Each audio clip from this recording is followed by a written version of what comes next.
Halo, selamat datang kembali di KVFA teman-teman semua. Apa kabar semua? Semoga pada sehat-sehat ya. Kembali lagi bersama saya Satria Haji Imawan, dan kali ini kita di KVFA akan membahas tentang penganggaran di sektor publik. Seperti apa pembahasannya? Saksikan.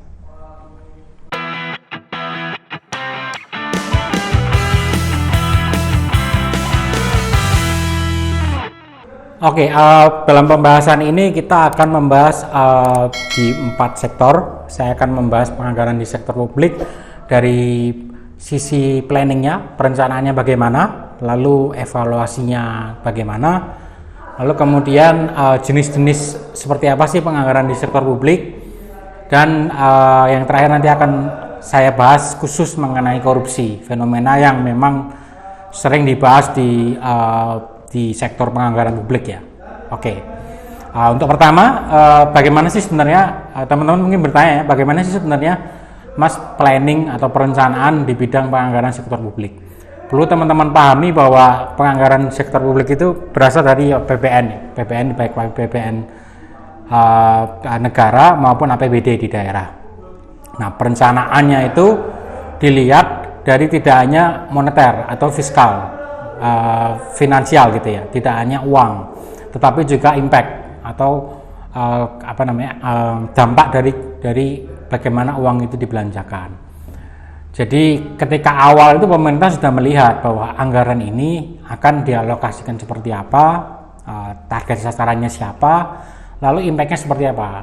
Nah, ini tidak semata-mata uang itu habis, pertanggungjawabannya sesuai gitu ya, tidak ada temuan, tidak ada korupsi, tetapi juga bagaimana impactnya ke masyarakat, bagaimana dampaknya terhadap peningkatan pertumbuhan ekonomi, atau pengentasan kemiskinan, atau meningkatkan daya beli masyarakat, atau membuka lapangan pekerjaan. Ini sudah didefinisikan dari awal. Jadi ada dua hal di dalam perencanaan ini ketika dibahas ya, selain memang aspirasi program yang didiskusikan antara pemerintah pusat atau daerah, tapi juga bagaimana impactnya secara tidak ada temuan secara administrasi keuangan, tapi juga impact terhadap program itu sendiri. Kita masuk ke pembahasan kedua nih, makanya evaluasinya itu evaluasi secara penyeluruh tadi. Misalnya kalau secara keuangan tidak ada temuan, mungkin teman-teman pemirsa semua pernah mendengar tentang wajar tanpa pengecualian. Itu dari BPK biasanya. Nah, itu salah satu indikator bahwa memang pembelanjaan uang ini tepat gitu. Tidak ada temuan sesuai dengan apa yang direncanakan, dan kalaupun ada perubahan di tengah-tengah itu sesuai dengan perubahan yang telah dilakukan oleh pemerintah melalui APBN dan APBD. Nah, moneter ini banyak, uang ini banyak. Salah satunya adalah angka pertumbuhan ekonomi. Mungkin teman-teman juga familiar dengan yang namanya angka pertumbuhan ekonomi 5%, 6%, 7% gitu ya. Nah, itu semua adalah ukuran-ukuran statistik atau kuantitatif yang bagian dari evaluasi dari penganggaran di sektor publik. Lalu ukuran kedua misalnya kemiskinan turun. Tadinya kemiskinan tuh 4% turun menjadi 3%, 2%. Nah, gitu. Dengan tingkat kemiskinan macam-macam, misalnya ada yang sangat miskin gitu. Nah, ini menjadi ukuran-ukuran juga di dalam evaluasi penganggaran publik gitu. Termasuk penyesuaiannya, mungkin di tengah-tengah ada penyesuaian, dan penyesuaian ini menjadi evaluasi juga bagi pemerintah. Lalu yang ketiga yang tidak terlalu berhubungan dengan uang ya, itu bagaimana indeks Gini atau SDM manusia itu meningkat. Tentunya di dalam penganggaran publik, apalagi sifat anggarannya sebagai publik, itu tidak bisa hanya cuman uang dibelanjakan, tanggung jawab selesai, seperti saya mention tadi di awal. Tapi juga bagaimana manusia SDM Indonesia ini berdaya gitu. Jadi ketika dikasih insentif, anggaran, program itu tersampaikan, misalnya saja nih, program pelatihan kerajinan kreatif gitu ya, atau sektor industri kreatif gitu. Itu tidak hanya bagaimana pemerintah dapat memasok misalnya bahan-bahan untuk membuat Gucci gitu, tetapi dan juga pelatihan membuat Gucci, tetapi juga bagaimana sustainable ke depan, bagaimana sistem itu dibangun di dalam penganggaran publik. Ini yang sebenarnya jarang dievaluasi karena publik sangat concern dengan namanya pembelanjaan sektor publik gitu ya. Ketika publik transparansi itu ada, akuntabilitas ada, tidak ada temuan, itu publik sudah lepas, padahal tidak sampai situ. Tidak hanya itu maksudnya. Penganggaran publik itu juga ngomong tentang bagaimana ini tentang industri kreatif ini selama 3-5 tahun ke depan bagaimana gitu. Apalagi kalau kita berbicara tentang publik, ada yang namanya rencana pembangunan jangka pendek, rencana pembangunan jangka menengah, jangka panjang. Itu kan sifatnya tidak hanya seremonial 3 bulan 6 bulan, tetapi tahun, minimal setahun gitu. Yang pendek, yang menengah bahkan 3-5 tahun itu, yang panjang bahkan sampai 10 tahun. Ini kan berarti sifat dari anggaran publik ini tidak seperti swasta gitu. Sifatnya adalah evaluasi yang ditujukan untuk keberlanjutan atau sustainability dari penganggaran publik. Nah, diharapkan nantinya anggaran publik ini tidak ada ketika publik itu sendiri mampu menciptakan sistem produksi sendiri. Jadi sebenarnya goal dari anggaran publik ini tidak ada lagi anggaran untuk di satu sektor. Misalnya aja kemiskinan, terus dikasih insentif, tapi tujuan akhir di belakangnya adalah tidak ada lagi kemiskinan, kan gitu ya. Nah, itu menjadi bagian evaluasi yang perlu dicatat sebenarnya. Nah, itu tadi tentang evaluasi. Nah, sekarang mungkin teman-teman penasaran apa sih Mas sebenarnya yang dimaksud dengan penganggaran publik, jenis-jenisnya itu seperti apa? Sebenarnya tidak banyak kalau di publik ya, berbeda dengan di swasta. Sebenarnya ya, dan tidak beda jauh sebenarnya, cuma ada 2, fix sama yang non fix ya. Saya tidak tahu bahasa non fix, tapi fix dan tidak fix itu. Yang fix cost itu pajak gitu. Teman-teman mungkin sudah mafhum dengan ini, dengan iuran BPJS misalnya, itu bagian dari pajak, karena memang di dalam undang-undang konstitusi kita itu diatur bahwa negara itu mengatur kesehatan pendidikan gitu ya, untuk melakukan fungsi negara itu sendiri. Nah, pajak ini biasanya sifatnya lagi-lagi moneter, uang. Kita punya pajak bangunan itu, PBB juga ada, PPN, bahkan orang-orang yang bekerja itu dikenai pajak NPWP. Nah, itu bagian dari kita menopang negara dan kita mempercayakan negara mengelola pajak itu untuk beberapa sektor yang bersinggungan dengan publik, misalnya transportasi, pendidikan, kesehatan seperti yang saya mention tadi. Dan yang paling utama memang pendidikan dan kesehatan. Bagaimana masyarakat memiliki akses untuk itu. Gitu. Jadi pajak ini memang sifatnya wajib dan memang tercantum di regulasi kita, banyak regulasinya, dan memang di situ ada trust antara pemerintah dengan masyarakat. Lalu yang kedua yang tidak fix itu yang bukan pajak. Ini biasanya ekspor impor gitu ya, BUMN biasanya ini, dan perusahaan ekspor impor, lalu ada mata uang gitu ya, bagaimana mata uang rupiah itu dipakai, dijual belikan di luar negeri orang dan sebagainya. Ini biasanya berbentuk barang gitu, jadi yang bukan pajak. Dan ini kan tergantung bagaimana. Jadi barang itu bagaimana nilai tukar rupiah itu, nilai rupiah dibeli oleh orang-orang di luar negeri atau di dalam negeri, perputarannya bagaimana, nilai tukarnya dengan mata uang lain bagaimana, itu kan sangat tergantung ya, bagaimana orang mampu membeli. Dan ekspor impor juga sangat tergantung gitu, apalagi misalnya di situasi krisis atau sekarang kita lagi mengalami pandemi, itu berefek sehingga tidak fix, tergantung dari bagaimana sistem pasar yang terjadi, termasuk minyak, juga harga minyak gitu. Dan fixed cost tadi lagi satu, itu termasuk dengan moneter yang ada di luar negeri, ekspatriat, TKI itu juga dikenai pajak. Jadi tidak mengikat negara ya. Jadi kita harus pahami bahwa memang penganggaran publik itu bukan mengikat administrasi negara. Jadi administrasi wilayah maksudnya, bukan ketika orang di sini lalu dikenakan di sini, tapi orang Indonesia yang bekerja di luar itu juga dikenai pajak melalui Kementerian Keuangan dan juga Kementerian Luar Negeri. Jadi jelas ya tadi secara garis besar sebenarnya jenisnya yang fixed cost itu pajak, dan seringnya itu bersifat mengikat orang dan moneter, sementara yang tidak fixed cost itu biasanya barang untuk ekspor impor dan termasuk dengan currency atau nilai mata uang kertas atau logam. Ya, itu tadi tentang jenis-jenis penganggaran publik. di sektor publik.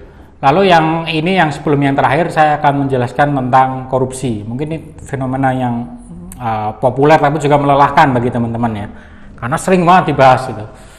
Jadi sebenarnya bagaimana sih korupsi itu? Mungkin ini agak off the record tapi saya akan membahas secara singkat, dan ini memang menarik di sektor penganggaran publik ya. Jadi korupsi itu sebenarnya ada dua sisi atau dua jenis sebenarnya. Pertama, personal.